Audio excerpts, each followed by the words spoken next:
it's Christmas. But no, yes, I was with Brian, so that was like a crazy thing. Like the press used to follow everything we did, and do you know what? At the time, we were just living a normal life, what we thought was a normal life, and it's Become like the norm.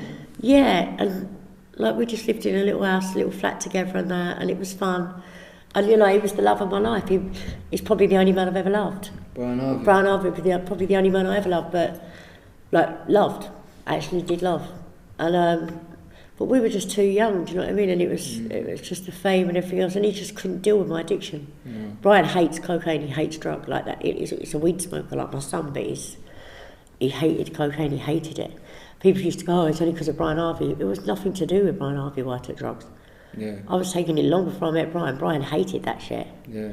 It's easy to do that. People do that though, isn't it? Just sort of criticise. Yeah, do you know what I mean? It's easy. Like people used to say, "Oh, Whitney Houston only because of Bobby Brown." Well, that's what I was thinking. I mean, that's it. You know, on a much bigger scale, but it's like, do you know what I mean? And like Brian was a massive talent, and he still is a massive talent today within his. And my son's worked with Brian, even with like Brian's produced stuff with Kai and done stuff, and that makes my heart happy.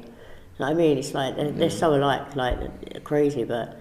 I've seen what's going on with brother, and you know, like it's sad. Do you know what I mean? It's not sad. It's real. What Brian's doing is real.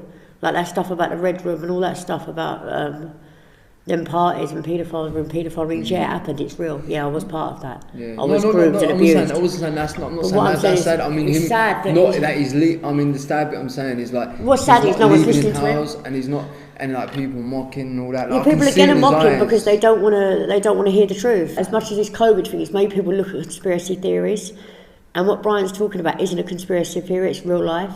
Yeah, then paedophile rings do happen. Yeah, then paedophile rings did happen on a massive scale. Yeah. That's how I got my fame, was through being groomed and abused.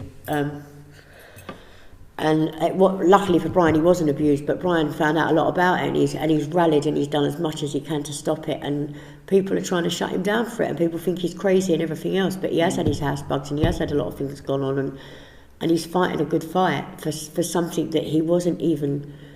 Thank God he wasn't abused, but he's fighting for all of us that was. And I can believe it. And he's got a voice for it, and do you know what Brian is? He might be a little man, but he's got some big bollocks on him. And he's got a big mouth, and he has got a big mouth, and he's been behind the door for things that he shouldn't have been because he was innocent.